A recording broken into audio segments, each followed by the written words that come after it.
दोस्तों नमस्कार, स्वागत है आप सभी का। एक बार फिर से आई चलते हैं बिहार की ताजा खबरों की ओर। लेकिन उससे पहले अगर आपने अभी तक इस चैनल को सब्सक्राइब नहीं किया तो कर लें, जिससे कि आपको बिहार की ताजा खबर रोजाना मिलती रहे। पहली और बड़ी खबर, अब बिहार में गांव में भी मकान बनाने से पहले नक्शा पास करवाना होगा। कानून बदलने की है तैयारी। अगर आप गांव में रहते हैं और घर बनाने की योजना बना रहे हैं तो इसके लिए बिहार की नीतीश सरकार कानून बदलने पर विचार कर रही है। इसके तहत एक खास सीमा से अधिक ऊंचे भवनों के लिए नक्शा पास करवाना अनिवार्य किया जाएगा। हालांकि तय सीमा से कम ऊंचे भवनों के लिए जरूरी नहीं होगा। इसके लिए पंचायती राज कानून 2006 में संशोधन किया जाएगा। अभी राज्य के ग्रामीण इलाकों में मकान बनाने पर नक्शा पास कराने की कोई प्रावधान नहीं है, मगर गांव में भी अब ऊंचे ऊंचे मकान बनने लगे हैं, इसलिए यह प्रावधान किया जा रहा। पंचायती राज विभाग ने कानून में संशोधन करने की तैयारी कर ली है। अगली खबर, बिहार में कभी भी तबाही ला सकता है 1934 जैसा बड़ा भूकंप। बिहार में बीती रात भूकंप के झटके महसूस किए गए और इससे जान माल की कोई क्षति तो नहीं हुई, लेकिन इसने 1934 के 15 जनवरी की दोपहर में आए रिक्टर स्केल पर 8.5 की तीव्रता वाले इस भूकंप की याद दिला दी, जिसने बिहार में 10 से 11 हजार तो नेपाल में 9 से 10 हजार लोगों की जान ले ली थी। वैज्ञानिकों की माने तो राज्य में ऐसा भूकंप कभी भी आ सकता है। आज की घनी आबादी को देखते हुए ऐसे बड़े भूकंप से 2 लाख से अधिक लोगों की मौत हो सकती है। अगली खबर, सीएम नीतीश की शराबबंदी को उपेंद्र कुशवाहा ने दिया चैलेंज, कहा कि ये विफल है। वहीं कांग्रेस ने भी कहा कि ये शराबबंदी विफल है। जनता दल यूनाइटेड संसदीय बोर्ड के अध्यक्ष एवं मुख्यमंत्री नीतीश कुमार के करीबी माने जाने वाले नेता उपेंद्र कुशवाहा के मुताबिक बिहार में लागू शराबबंदी का कानून सफल नहीं है। जब तक जनता नहीं चाह रही है, सरकार के चाहने से शराबबंदी सफल नहीं होने वाली। हालांकि उन्होंने शराबबंदी का समर्थन करते हुए यह भी कहा कि इससे समाज को लाभ जरूर पहुंच रहा, लेकिन पूर्ण रूप से शराबबंदी बिहार में लागू नहीं हो पा रही है। अगली खबर, बिहार में तेजस्वी यादव के पीछे पड़ गए हैं असदुद्दीन ओवैसी। बिहार में तेजस्वी यादव का खेल बिगाड़ने को असदुद्दीन ओवैसी एक बार फिर से एक और चाल चलने वाले हैं। गोपालगंज उपचुनाव में ऑल इंडिया मजलिस इत्तेहादुल मुस्लिमीन के प्रत्याशी को करीब 11,000 वोट मिले थे। विजय भाजपा को मिली, राजद दूसरे नंबर पर रहा, वहीं AIMIM तीसरे नंबर पर। ऐसे में जीत हार का अंतर करीब 1700 वोट का रहा। कहा गया कि AIMIM के उम्मीदवार ने RJD को खासा नुकसान पहुंचाया। अब हैदराबाद सांसद असदुद्दीन ओवैसी ने पटना विश्वविद्यालय छात्र संघ चुनाव में फिर से बिहार के उप मुख्यमंत्री तेजस्वी यादव का खेल बिगाड़ने का प्लान बना लिया है। पीयू छात्र संघ चुनाव में AIMIM समर्थित उम्मीदवार उतारने की घोषणा कर दी है। अगली बार, बिहार के सरकारी स्कूलों में अब केवल 5 दिन पढ़ाई। नीतीश कुमार ने 3 बड़े बदलाव की शुरुआत कर दी है। बिहार के सरकारी स्कूलों में नवाचार को बढ़ावा देने वाली एक बड़ी पहल शिक्षा विभाग ने शुरू की। इससे बच्चों का स्कूल के प्रति जुड़ाव बना रहेगा। अब बिहार के सरकारी स्कूलों में हफ्ते में केवल 5 दिन ही पढ़ाई होगी। सोमवार से शुक्रवार तक 5 दिन ही बच्चों को किताब कॉपी लेकर स्कूल आना होगा। शनिवार को बच्चे स्कूल तो आएंगे, लेकिन बिना किताबों वाला बस्ता लिए। अगली खबर, बिहार विधानसभा की कुढ़नी सीट के लिए उपचुनाव में भारतीय जनता पार्टी पूरा जोर लगाने वाली है। यह सीट राष्ट्रीय जनता दल के विधायक अनिल सैनी को अयोग्य घोषित किए जाने के कारण रिक्त हुई। अब चर्चा है कि गठबंधन की ओर से इस सीट पर राजद की बजाय जनता दल यूनाइटेड का उम्मीदवार मैदान में आ सकता है। इस बीच भाजपा का प्लान पूरी तरह क्लियर है। बिहार विधानसभा की कुढ़नी सीट के लिए उपचुनाव के लिए भाजपा ने तैयारी भी शुरू कर दी है। गठबंधन के उम्मीदवार को परास्त करने की रणनीति पर काम शुरू हो चुका है। अगली खबर, बिहार की सड़कों पर अब सर पर दौड़ेगी गाड़ियां। 13 जिलों में 9 एसएच की बढ़ाई जाएगी चौड़ाई। आपको बता दें कि बिहार में करीब 430 किलोमीटर लंबे 9 एसएच की चौड़ाई बढ़ाने का काम अगले साल से शुरू हो जाएगा। इन सभी सड़कों को 2025 तक बेहतर बनाने की समय सीमा तय की गई है। इन सड़कों के चौड़ीकरण से सीधे तौर पर करीब 13 जिलों में यातायात की सुविधा बेहतर होगी। इसमें सुपौल, अररिया, सारण, सिवान, बक्सर, नवादा, गया, भोजपुर, मधुबनी, सीतामढ़ी, बांका, भागलपुर और मुजफ्फरपुर जिले शामिल हैं। एशियन डेवलपमेंट बैंक की तरफ से ऋण के रूप में आर्थिक मदद मिलेगी। फिलहाल इन सड़कों की औसतन चौड़ाई करीब 5 मीटर है और इसे बढ़ाकर 7 मीटर किया जाएगा। अगली खबर, अररिया में वार्ड सदस्यों की अधिकार रैली। कहा कि मांग पूरी नहीं होने पर देंगे सामूहिक इस्तीफा।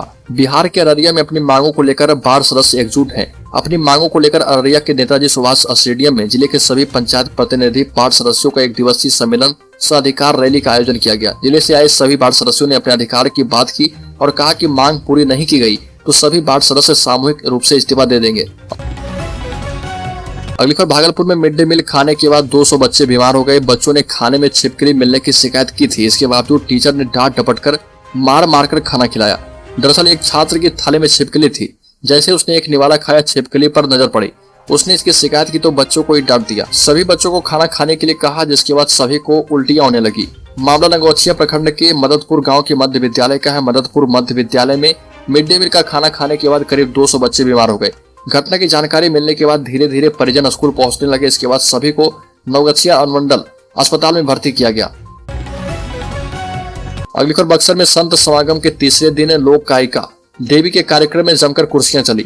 अहिरौली में मशहूर फिल्म स्टार कल्लू और अरविंद अकेला और प्रसिद्ध गायिका देवी जब स्टेज पर गाने के लिए पहुंचे तो भीड़ बेकाबू हो गई।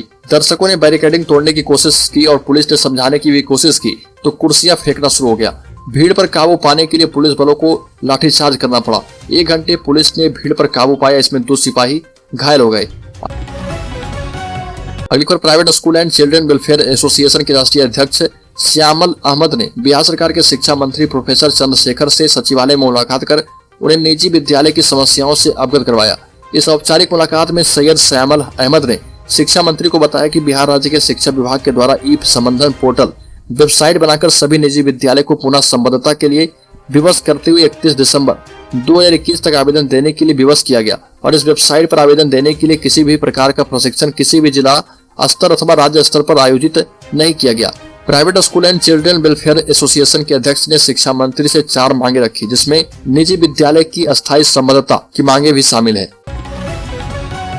अगली खबर बोधगया आएंगे 60,000 विदेशी श्रद्धालु। ज्ञान की धरती बोधगया में दलाई लामा के आगमन का समय नजदीक आता जा रहा। करीब 2.5 वर्ष बाद यहाँ पर आ रहे। कोरोना की वजह से बीते 2 वर्ष से उनका आना नहीं हो पाया था। इससे पूर्व अक्सर दिसंबर में ज्ञान की धरती पर आते रहे हैं, साथ ही प्रवचन भी देते रहे। जानकारी के मुताबिक 20 दिसंबर को दलाई लामा बोधगया में आ जाएंगे और जनवरी तक प्रवास पर रहेंगे। अगली खबर लालू प्रसाद की बेटी डॉक्टर रोहिणी आचार्य उन्हें किडनी डोनेट करेगी। रोहिणी ने कहा कि मैं डेस्टिनी का बच्चा हूं और पापा को अपनी किडनी देते हुए बहुत गर्व महसूस कर रही हूं। सिंगापुर में रहती है और लालू प्रसाद का किडनी ट्रांसप्लांट सिंगापुर के वर्ल्ड लेवल के सेंटर फॉर किडनी डिजीज में होने वाला है। राजद अध्यक्ष लालू प्रसाद की बेटी रोहिणी आचार्य ने कहा कि हाँ, मैं खुशनसीब हूँ कि पापा लालू की बेटी हूँ और उन्हें अपनी किडनी देते हुए बहुत गर्व महसूस कर रही। अगली खबर बिहार में शराबबंदी पर मुख्यमंत्री नीतीश कुमार घिरते नजर आ रहे। विपक्ष तो दूर, इनके नेता, उनके सहयोगी दल और उनके पूर्व सहयोगी लगातार शराबबंदी पर सवाल खड़े कर रहे। पहले पूर्व मुख्यमंत्री जीतन राम मांझी ने शराबबंदी को गलत बताया। ये भी कहा कि जो 250 ml या थोड़ा बहुत शराब पी लेते हैं उसे नहीं पकड़ना चाहिए। वहीं दूसरे दिन जदयू के वरिष्ठ नेता उपेंद्र कुशवाहा ने शराबबंदी को असफल बताया था। पश्चिम चंपारण में अब प्रशांत किशोर ने भी शराबबंदी पर बात की और अपने पदयात्रा में कहा कि बिहार की सभी महिलाएं शराबबंदी के नाम पर उनको वोट करती है, लेकिन हम में से कोई भी इस बात से अनभिज्ञ नहीं है कि घरों में शराब की होम डिलीवरी होती है। अफसरशाही का आलम ऐसा है कि गरीब व्यक्ति को अफसर पकड़कर डंडे मार के पैसा कमाती है और अमीर व्यक्ति अंग्रेजी शराब पीता रहता है। अगली खबर बिहार में विधानसभा के 5 उपचुनावों में बीजेपी सिर्फ 1 हारी। पार्टी का दावा, बिना नीतीश कुमार हमारी ताकत बढ़ रही, अब ज्यादा वोट ला रहे। मोकामा और गोपालगंज में विधानसभा उपचुनाव के बाद कुर्नी उपचुनाव पर सभी की नजरें हैं। साल 2020 के बिहार विधानसभा चुनाव के बाद तारापुर, कुशेश्वर स्थान, बोचहा, मोकामा और गोपालगंज में अब तक उपचुनाव हुए और इस बीच नीतीश सरकार का स्वरूप भी बदला है। तारापुर, कुशेश्वर स्थान और बोचहा उपचुनाव के समय नीतीश कुमार और भाजपा का साथ था। वहीं मोकामा और गोपालगंज उपचुनाव में नीतीश कुमार और तेजस्वी यादव साथ रहे, भाजपा अलग थलग रही। 5 उपचुनाव में भाजपा को सिर्फ 1 सिटिंग सीट का नुकसान झेलना पड़ा है। इसके बावजूद भाजपा का दावा है कि बिना नीतीश कुमार के हम तेजी से आगे बढ़ रहे। अगली खबर बिहार के 3 PFI संदिग्धों पर होगी कार्रवाई। गृह मंत्रालय ने भेजी डिटेल। गृह मंत्रालय ने FI के खिलाफ गैर कानूनी गतिविधियां 1967 के तहत कार्रवाई के निर्देश दिए हैं। गृह मंत्रालय के अंडर सेक्रेटरी SP चौधरी ने बिहार के मुख्य सचिव को संलिप्त 7 लोगों के नाम, बैंक खाता और पैन नंबर की डिटेल भेजी। इस डिटेल के आधार पर राज्य के गृह विभाग के विशेष सचिव KS अनुपम ने राज्य के सभी DM को कार्रवाई के निर्देश दिए हैं। विभाग से भेजी गई सूची में 1 अररिया, 4 दरभंगा और 1 मुंबई, सीतामढ़ी के रहने वाले हैं। इन संदिग्धों का खाता संख्या भी संबंधित जिला में है।